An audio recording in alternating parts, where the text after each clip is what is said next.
Este son con de computers.com otro video para ti hoy. I'm going to demonstrate installing Linux Mint 19.1. So let's just cut to the chase. I have a Fujitsu Stylistic Q572 tablet that I want to install Linux Mint on. So I'm going to power it on.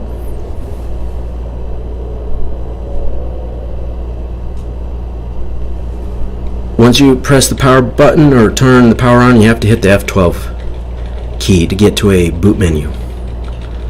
And then there you'll be able to choose what boot device to boot from. So as you can see, here's the menu, and you want to choose the USB disk 2.0.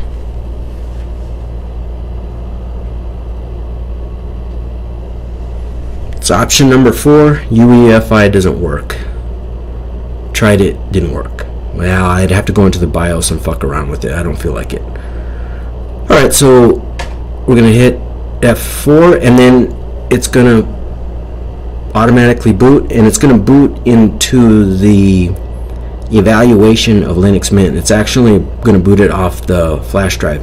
You know, back in the day you could burn live CDs for Linux. Now you can ignore this. That's a false positive. It will boot eventually in about 10 or 20 seconds. Now I can discuss the specifications of this Fujitsu Stylistic Q572.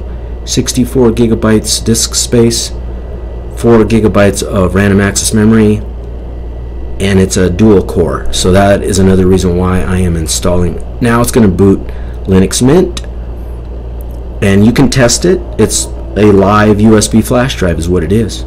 But you can also install it from within the test environment. I would recommend, well, I don't recommend anything. You may want to test Linux on hardware before you install. It's going to run slower because it's running Linux off of a flash drive, but still you can go into Task Manager and see if too much RAM is being used or too many, central processing unit time is being used. You know what I'm saying? But anyways, I downloaded Linux Mint 19.1 with the XFCE desktop environment. There are 3 versions you can download. You can download Linux Mint 19 with 19.1 with Cinnamon, Mate, or XFCE. Cinnamon, I think, is based off a GNOME 3.0 desktop environment, which is going to use the most resources. Second would be Mate, which is based off of, I think, GNOME 2.0 desktop environment. Third, and using the least amount of resources, is XFCE. I've used XFCE desktop environment before. I prefer it. It's lightweight. It doesn't have all the bells and whistles, but running Linux, using Linux, much better when you try to limit the desktop environment. Alright, so now as you can see, it booted Linux Mint 19, and you can even test it.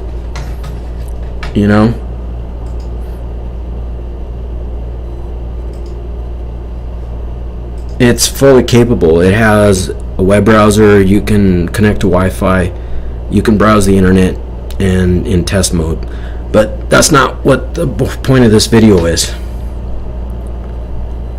You just double click this, and this will install it to the hard drive.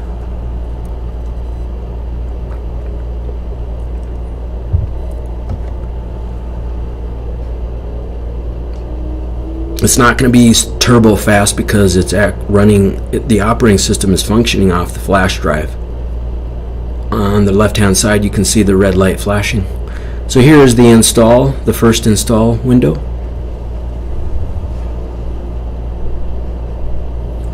This is where you choose your language, and then you just click continue.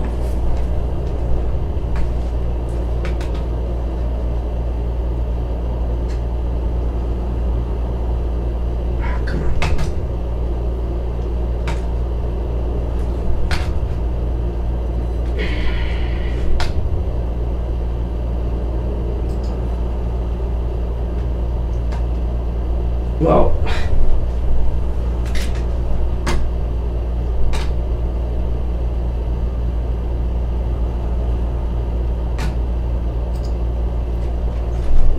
I gotta get a fucking mouse pad.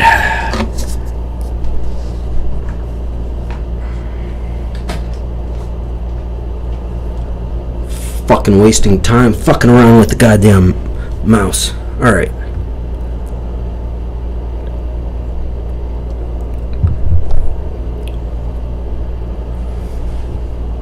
Alright, the next step.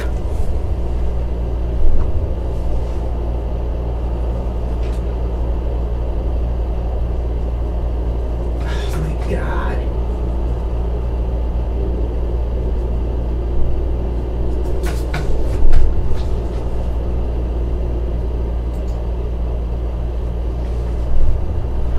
That was keyboard layout.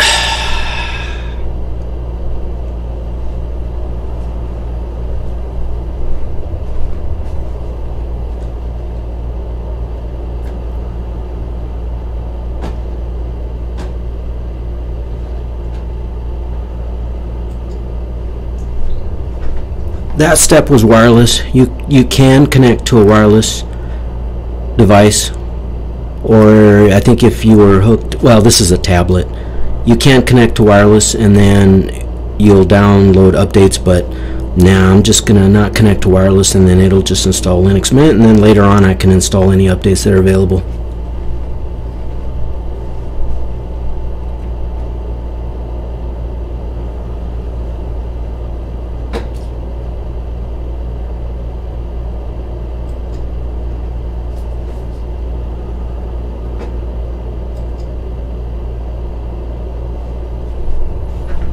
That was a prompt. You can install third-party software like media and certain possibly proprietary software, hardware, drivers and stuff, and I always choose that. So, but just be aware that, you know, it may be proprietary.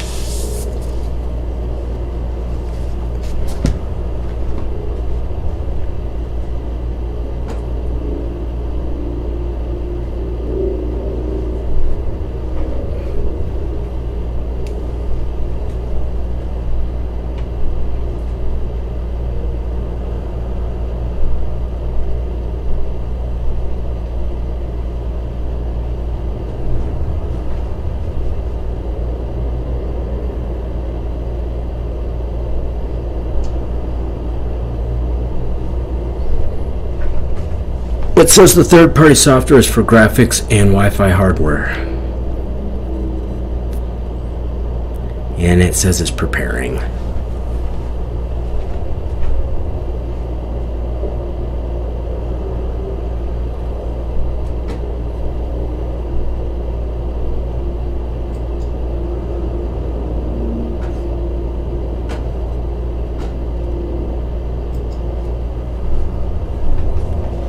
Okay, so that gave me the choice of how to install Linux Mint. You can install alongside. I had already installed Linux Mint. I had already tested it out.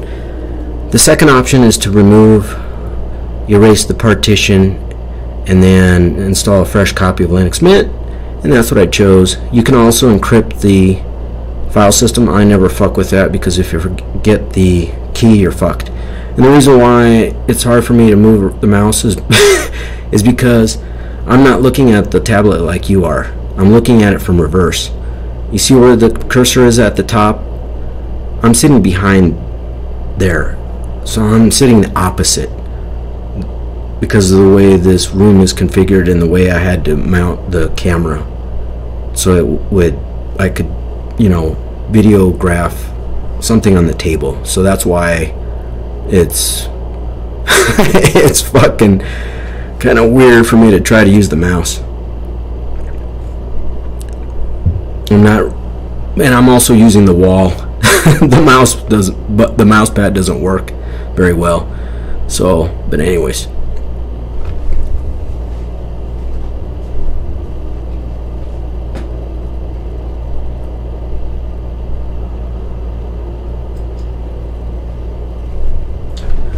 That prompt just said that if you want to continue, it just warns you that your file system is going to be erased, and it's going to create just two partitions.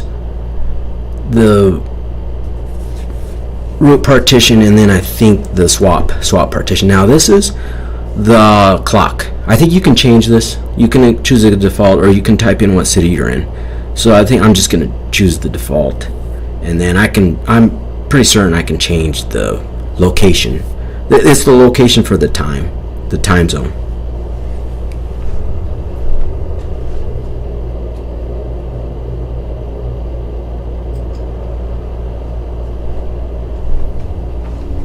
It asked, where are you? Like the world order would.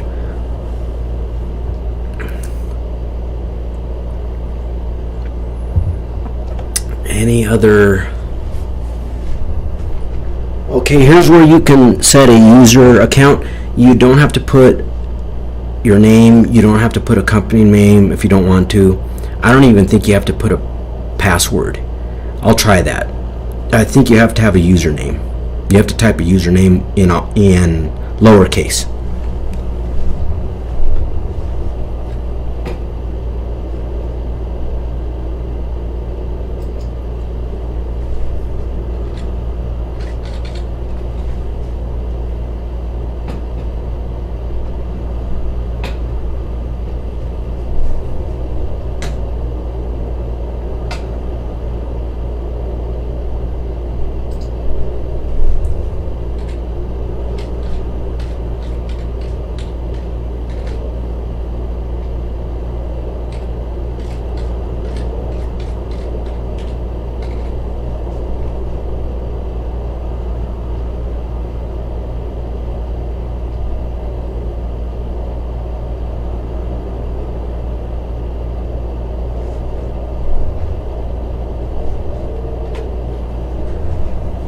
And you have to set a password. It wouldn't let me click continue.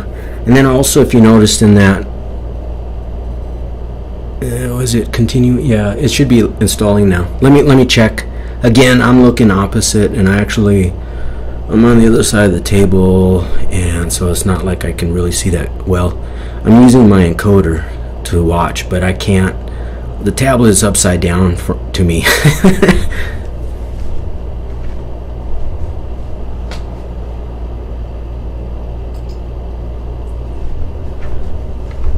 Okay, so this could take a little while. So it's copying files. It's not going to download any updates. If you were to have connected to a wireless router at the beginning, then it will install files, copy files, then install files, and it will also download any available updates from the internet. So that will extend the install time. And it's got a little terminal there at the bottom that you can look at. And so this shouldn't take that long, 20 minutes maybe, something like that, maybe less. And it'll be quicker since I did not connect to a wireless router. Now that last step before you click continue and before it installs files, the toilet in this hotel is weird. Like every hour some water pours into the toilet, and it's like, I don't know. I'm not a plumber, but that's kind of strange. It doesn't leak or anything. It's just, I don't know what the fuck. Anyways, that last step when you create a user name, an account, you do not have to put a name or a company name. You have to put a password. You can set it to automatically log in, but that's kind of a security risk. But you can also encrypt the home, I think just the home directory, or I think just the home. It prompts you twice to encrypt. I never fuck with encryption, because if you forget the key, you're fucked.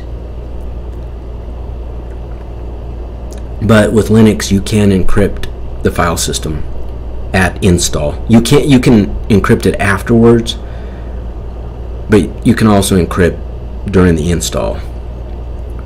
So let's see, let me check the progress indicator, because it's kind of hard for me to even see it. You know what I'm saying?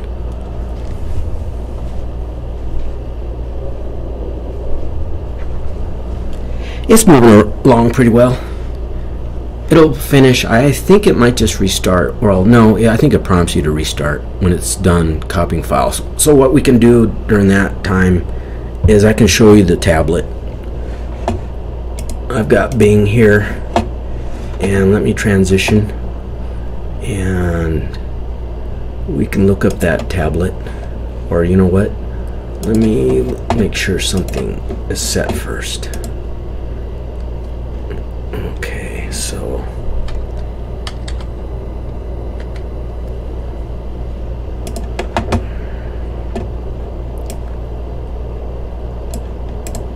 come on. Yeah, come on.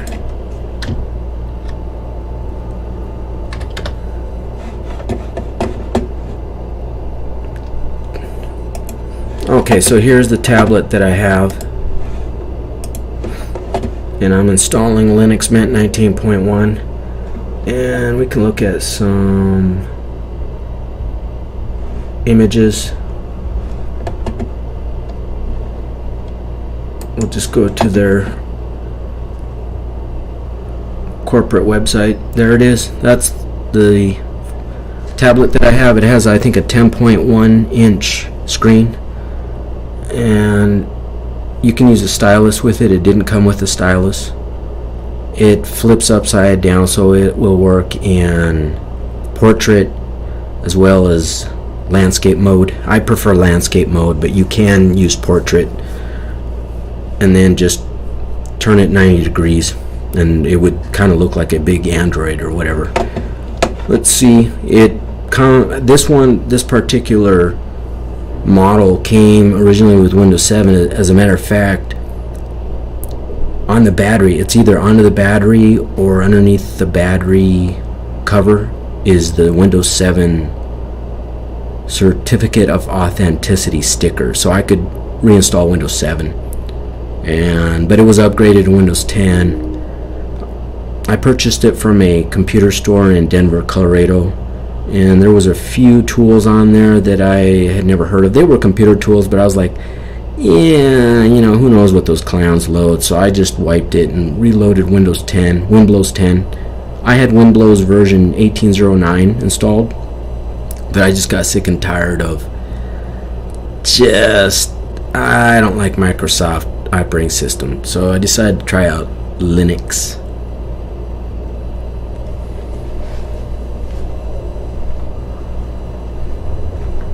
Alright, it'll be a few more minutes. So here's the stylus. Stylistic. Alright, we can go into the detail specs. Well, off the top of my head, since I bought it and I've had it for some months now, it has an HDMI out port, a full HDMI out, not HDMI mini, full. So you can hook it up to an HDMI monitor or television or LCD, and with a full-size cable. It has 2 USB ports. I don't think they are 3.0. I think they're just 2.0, but it does have 2 of them. It has a mic jack and it has a 3.5 millimeter audio jack, but I think it also has a mic jack. I think it might have both.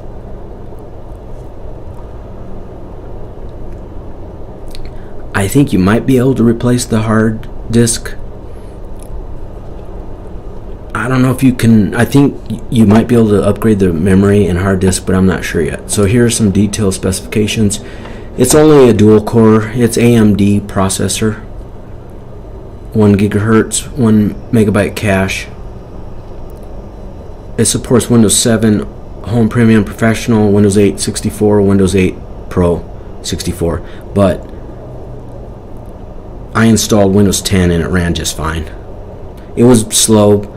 It's only a dual core and it's not very fast, 1 gigahertz, and so it was sluggish. So I'm hoping Linux with a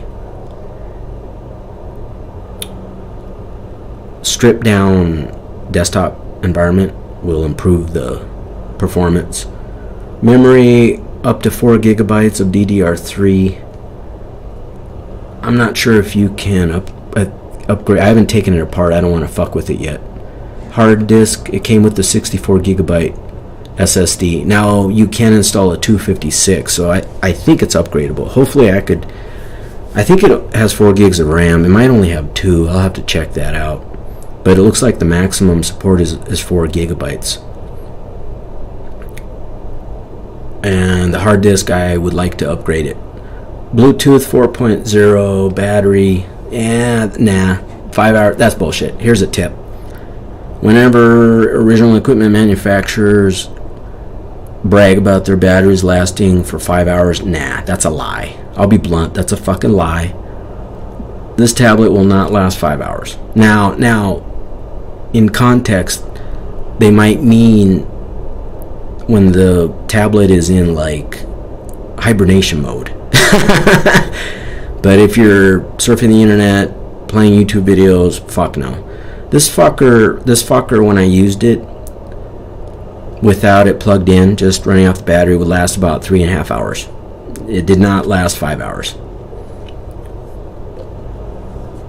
It says up to 5 hours. Well, bullshit. If you're using the tablet, how the fuck is it gonna last? It didn't last 5 hours. I would have probably had to put it in, hibernation mode or some kind of mode, and then maybe it would have lasted 5 hours. Alright, it's very lightweight. It has a SATA 300. Okay, anyways. Now, the AMD Radeon integrated graphics, I can actually create videos. I can actually, hold on a second.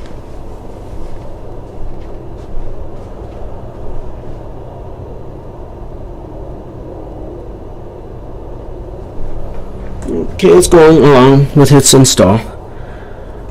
I can actually use a encoder and I can create videos, although it wasn't very good, but the graphics supports certain encoding software, you know what I'm saying? So that means it's going to have DirectX. It supports at least, I think it has at least DirectX 10 support in it. HD audio, the audio isn't very loud, but when I plug in headphones, very loud, but the speakers very, very, very soft, not very good. The mic isn't very good either. It has 2 cameras. It has a front-facing camera and a rear-facing camera. I have taken videos with it. Let's see. It supports 802.11 ABGN. What else?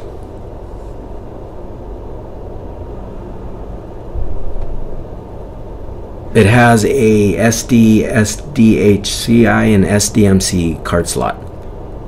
It has 2 USB 2.0 ports, 1 HDMI out, a SIM card slot. Now it also has the ability to sit in a cradle, which that's an accessory. It would be nice. And then the cradle has spare connections. The cradle has more connections on it too, and it also charges it, I think. Another term would be like a port replicator or a docking station or a cradle. It's the same shit.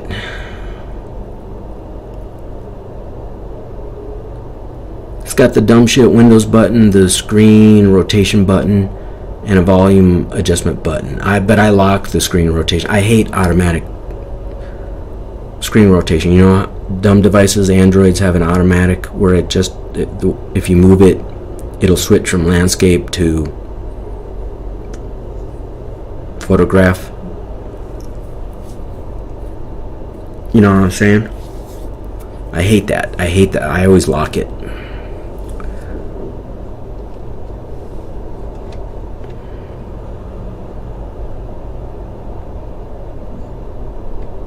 What else? It has a fingerprint sensor. I don't fuck with that shit. I don't fuck with BIOS passwords or hard disk passwords or fingerprint credentials. Nah, I don't fuck with that crap.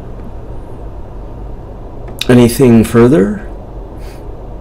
It may have came with a stylus brand new. I'm not sure if that's an accessory or if it, according to the specifications, It's got a Fujitsu stylus pen, but I didn't receive one. I don't know if you buy them brand new. You can still buy them brand new, I think. The last time I checked a few months ago, you can get the same. Here's the reboot. So that was it. Now there is messages. There's a bunch of messages, but obviously you can't see them. Well, you probably couldn't have read them. Who cares? It just copies the files, installs the files, it installs drivers, it goes through the hardware, it goes through video and installs tools, and then if you check the third party for graphics and graphics drivers and Wi-Fi, it'll install those third party apps, and then here we go. So we've got the prompt to restart. I think it may automatically restart, or you can just click on restart.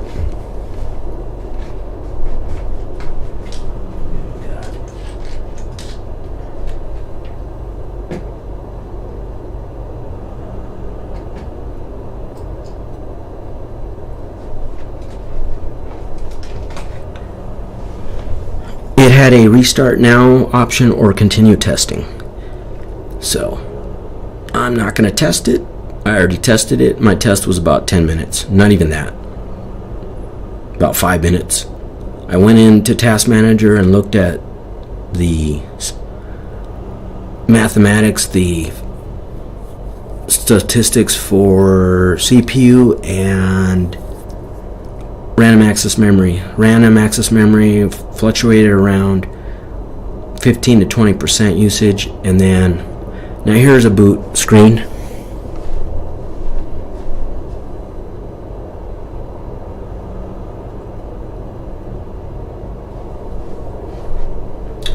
What I'm going to do is I forgot to disconnect the flash drive because I was talking. So I think I'm going to just do a Control-Alt-Delete, and then I'm going to make sure when the blue light turns off for a second that I disconnect the flash drive.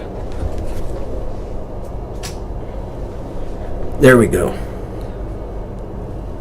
Now it should not try to boot off the flash drive. Let's see. There, I might have interrupted it, but that's all right. It'll boot now.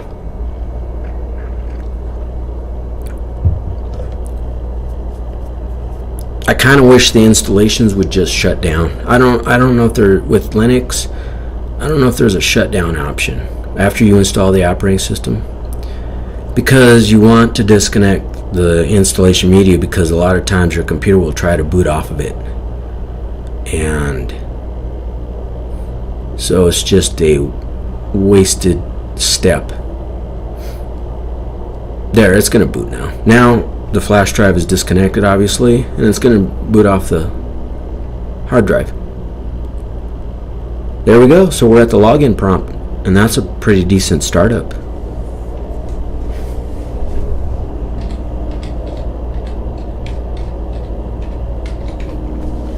All right.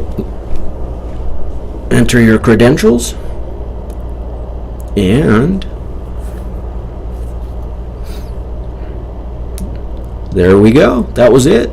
It gives you a message detecting wireless routers. I'm not going to connect to any. And then it looks just like the test environment, because it's the same as the test environment. Well, the only difference is that those files are copied onto the hard disk. And the one thing I will open is I'll just open I think Task Manager.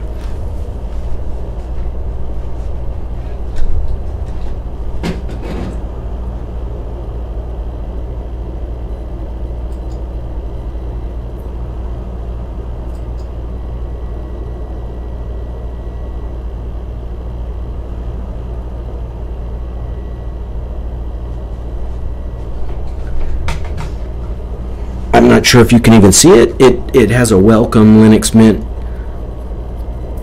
pop-up window similar to on Microsoft Windows. You can have it start up each time. It might have tips, whatever. You can uncheck it and it won't pop up again. And on the left hand side is I don't even know if you can see it, probably not.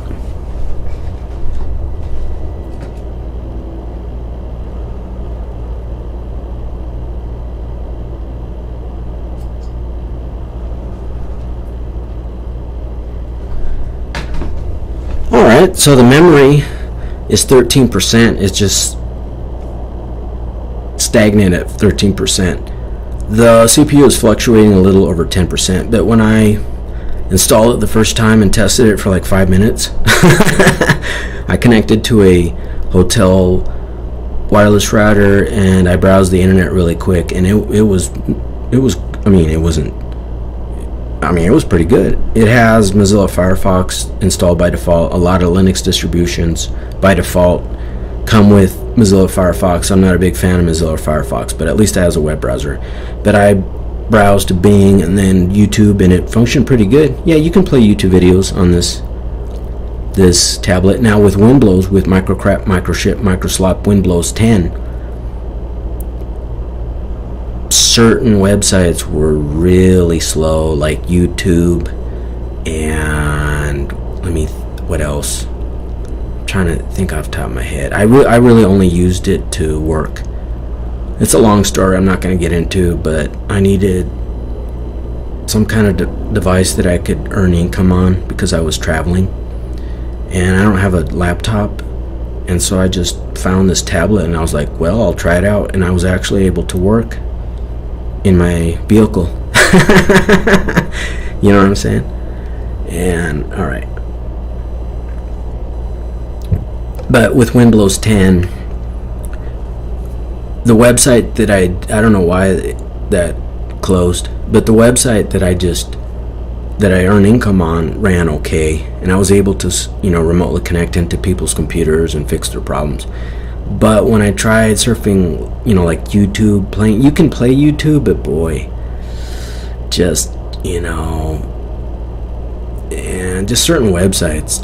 But it could be 4 gigs should be sufficient, even for Windows 10. But Windows 10 is so bloated, and so I'm hoping with Linux, I won't have nearly as many problems with this tablet. And what is that, the welcome window? Well, it looks like Task Manager closed.